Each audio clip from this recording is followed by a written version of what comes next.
Hello, eating PCs, people who are interested in peace around compulsion, really. Can be any kind of compulsion, right? The reaching for food and consumption, ingesting, becoming one with something else than whatever's happening right now is so common. And it's sort of there has to be something sort of, I guess, normal about it in the human condition because it happens so frequently for people. And what's going on there? So somebody asked a very, the $1 million question, how do I stop? And I thought, well, how about if we look at that very grand, wide, huge question, how do I stop? So I think the first simple answer is you don't make it stop.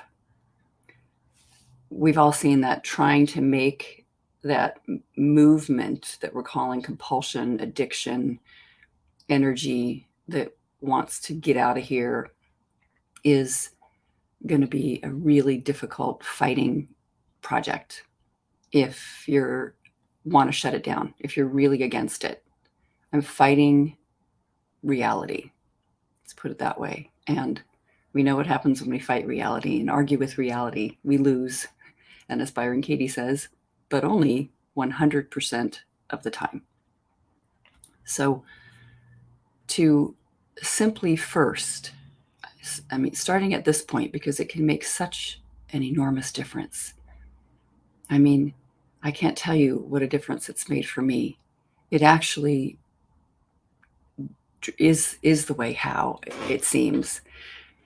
But it's this first thought that there's that energy and that motion and that movement actually happening that's screaming for going and doing the thing.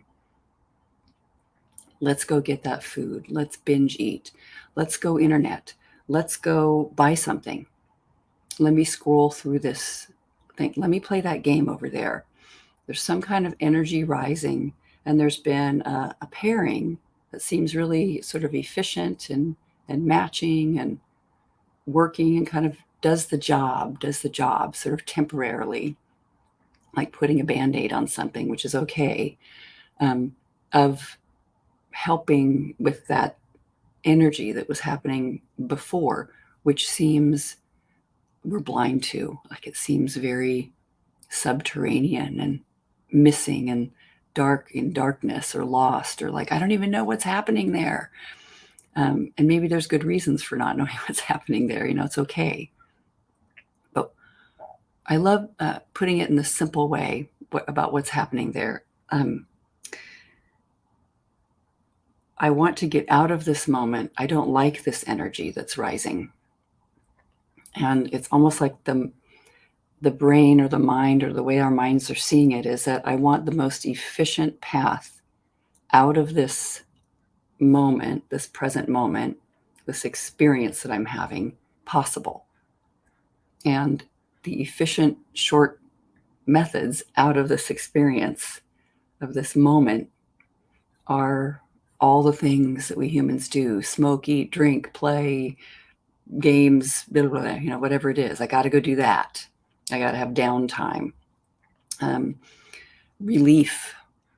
Like we're seeking some kind of relief from what is, comfort, or soothing. So to see whatever is actually happening before or as this energy rises is quite remarkable, but we'll feel very, at least I did, like sort of terrified of that, or almost like that's just too much. If I let that go, if that just begins to come out, it'll kind of like take over and be overwhelming and way too uncomfortable, way too troubling. But that's a good one to question right from the beginning. Are you sure that's true?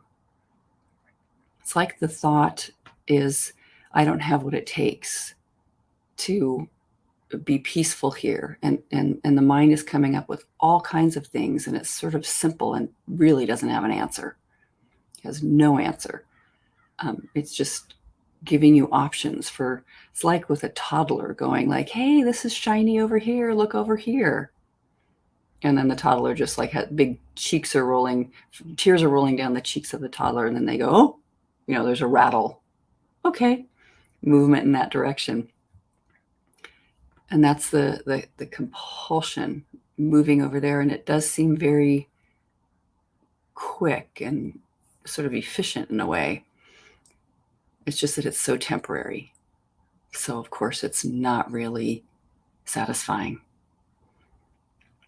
So the simple question, what am I hungry for when we're talking about food and eating, even not food and eating?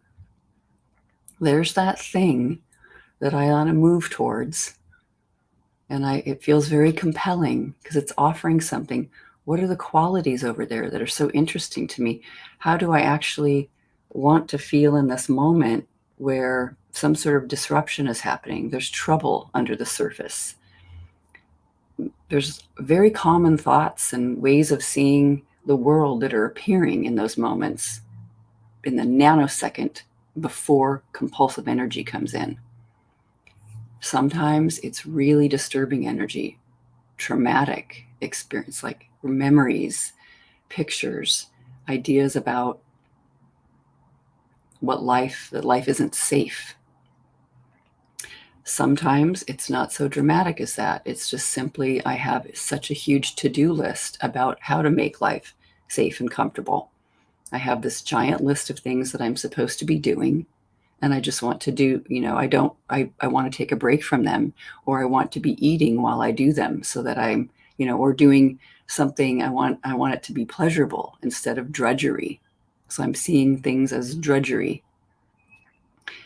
I finally have this empty space after being busy. My life is very full and busy, so I'm not compulsive in those moments during the day, working, and things are being asked of me, and I need to just respond, react to life as it's underway. And later I've got this empty space and kind of downtime, and there's such an urge for soothing or rest or relaxation. And I feel like I can't get there unless I do the thing that's very compelling. Eat, drink, smoke, internet, buy. So, just seeing, I can find that. Sometimes I think, oh, I just want to watch a really good movie. It's so much fun in a way to have the mind occupied with something for a while instead of when it's been loud and noisy and thinking. But what is that thinking? So how do we, if we notice the thing that we're doing also results in something uncomfortable, we wind up feeling guilty about the thing. Like for a little while, it kind of works. That's why it's so interesting, because we go back. Because, oh my God, it really worked for a little bit, for like 10 bites in, or one episode, but 4 episodes, I get mad at myself. I'm upset. I see that hours have gone by, and I know I don't want to. Anyway, so it just starts, as we all know, that sort of guilt, or like, wow, really? Is that's what needs to be happening here? And then something also is unfinished. That sense of discomfort under the surface. We haven't stayed with it. There's a thought there, it seems. I don't have the answer. I can't handle that uncomfortable energy. I've really got to either avoid it, run away from it, or soothe it. I just have to. It feels like hurt. It feels painful, uncomfortable. Simple answer in a way with how do we work with all this is be willing to stay there. You have no choice. It's just the way life is there's going to be thoughts about survival and lack of safety and working and managing, and I like, wanting to get away from things that feel threatening and move towards things that feel comfortable and safe. Normal as the survival nervous system is running. And so if I'm seeing that there's things dangerous things that could happen at the end of my day, or just in life in general, that I'm noticing I have no control over them, and I start to feel like I'm a small little tiny nothing, or a victim of life, then I'm going to have a low level of nervous energy. And it was interesting. Some inquirer recently was speaking about this stopping as feeling like just a project, and yet one more thing they needed to do, and one more absence of joy and pleasure that was getting dropped into their experience about stopping, this thing that they like to do, this compulsive movement, also struggling with it, but that something didn't feel pleasing about that at all. And that's really important to notice, because so often what the mind comes up with is we just need to control and shut this thing down. So like one of the things we'll make an effort to is, like, as far as with dieting, eating, it's dieting, or I'm just going to have a rule that I stop doing that from now on. And of course that never works. It's never sustainable, because all that discomfort, you haven't really felt like, at least this is my experience, is I didn't really feel the trust that if I let go, and the mind doesn't have to be the one that figures this thing out, that something wants balance naturally, and that I can inquire the mind's thinking about dangerous things happening and what's threatening is questionable. It's worth questioning. Who would I be without my story? So staying present. I love Pema Chodron. She really speaks to this about staying present, like almost in meditation, in life, in the movement of how things are, being willing, just to drop, willing to stay present with what's going on there. And if you have lots of ideas about it, it's too hard to do that. It's too painful to do that. I hate doing that. The mind chattering away about that. Don't do it. To see that if I have the wisdom and the loving kindness and some unconditionally welcoming presence within, which I do, which we all do, we have thought that's not there. Something here is open to just allowing that feeling to rise up and pass through. And to see, with staying, it's like, oh, what do you need right now, dear little one inside? What do you want? What's happening?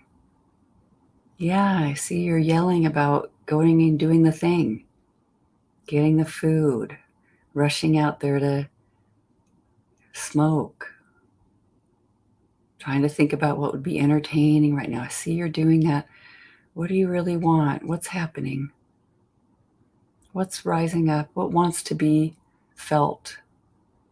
What wants to be seen? Could I simply be open, just a tiny crack, to looking at this as a temple bell saying, hello, there's something deep in here that we just want to be with. We don't have to understand it with the mind or analyze it or anything, just to be with it.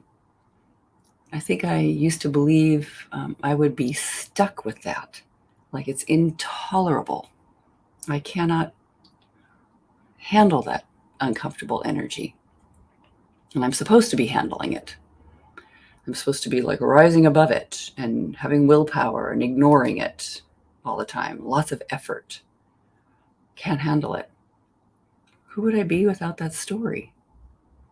What if it really is, there's something in here that's a healing, loving, open, healthy presence working with this? Don't have to manage, don't have to, control or run things myself, my thinking, my feelings.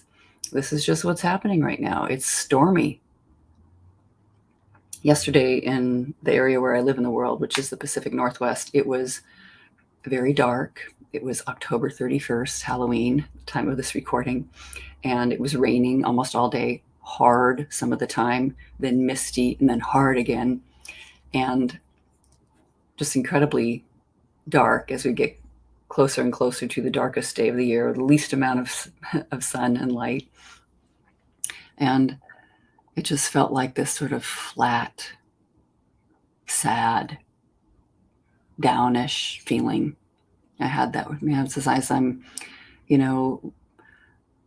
not going. I wanted to do one errand and get some groceries and get some socks. Really needed some socks. Been needing them for a long time. Holes in the socks, let's get some socks. And I'm just so slow in leaving and then getting in the car and going and being at the store with all the people in lines. And it was just hilarious because in the store that I was at, Target, there was nothing on the shelves for some bizarre reason. Like they were just sold out of half the things involved. Well, okay, if I can't get my socks here, what I wanted, then I guess at least they have groceries and I'll go over there and get some oatmeal. They were out of oatmeal. And it was just it sort of matched perfectly with my mood. But I just stood in line to get a couple of small things that I chose in this long line of people with their baskets just absolutely filled and piled with stuff, and decided to just kind of calmly stand, low energy, maybe kind of meh, and just be there and let that feeling of sort of sadness or disappointment be present. And I realized then I'm really thinking about my kid that I'm going to be meeting today for a conversation on Zoom. And this one I have thought a lot about and done the work on, and know they're on their own path. And there's so much love and joy there, and a lot of humility, and just to trust, and just seeing, oh, what do I need right now? I just feel, some tension. I feel a little nervous about when we have the conversation, which we're going to be having within the next couple of hours this evening. I don't know how it's going to be, and I can handle not knowing how it's going to be. It's okay. I can relax. It's all right if they're reporting that there's suffering that's happening sometimes in their life, and it's gotten much, much better. And they're just underway with their own process. Any suffering I think that can't happen over there, it's the same that it's been in here with me. And I just felt like connected and in contact with sadness in life. That's a part of my human experience. Who would I be without my story? I shouldn't have that. And I just noticed, this slowness stayed, and there was something kind of sweet and okay about that.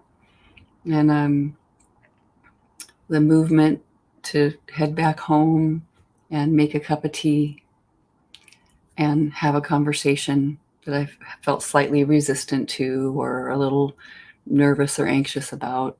And it was a lovely conversation. It was completely fine. And then I just enjoyed myself reading in the evening. But it was okay. Nothing was required. Nothing needed to happen to take me out of the situation. It's definitely a situation that previously I would have been thinking about ways to compulsively move out of that situation, to change the mood and change the channel and get out of here. And I don't like this. I was even having thoughts like that. Just the activity of something compulsive to do about it, so that there's still thoughts about that there. And those have to be there first before there's any movement to compulsion.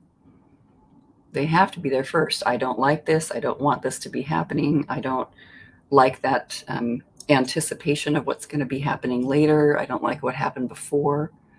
Not present. So staying in the most simple way is just being present with what's happening and believing you can handle it. And it's not the mind that's handling it, because it cannot. Thought cannot handle this living experience. It's got a lot of ideas about what will work best. and some of them are okay, some of them are good, but some of them are just quick, efficient answers, and they aren't that good. Like trying to get through something fast. And it sort of works, but just to be with what's there under the surface and just allow it to live. I just notice that's the how. It's like, as one of my friends said, you just have to do the work. you, and have to, you could kind of question anything that has a have to in it. And it's really that piece that we all know. The way out is through, is being with it, being willing to slow down and just be, notice, let it be the way it is. Let it be the way it is. That's it. No, just doesn't seem to be another way to enforce, with a project or a method or a plan or anything, making that compulsive thing stop. We'll just let that run. Trying to make it stop is going to be an endless project. Trying to get somewhere that isn't here is going to be an endless project. Just being here, being human, relaxing, deep breath, just being with what is. So,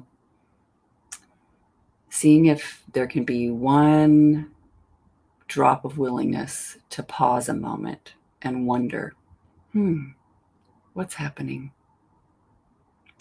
What's happening for you, sweetheart? As you look at yourself. Honeybee, as my sisters and I have always said to each other. That's what I hear in my head. What's happening for you, honeybee? Just a kindness and a gentleness, great compassion. All right, lots of love.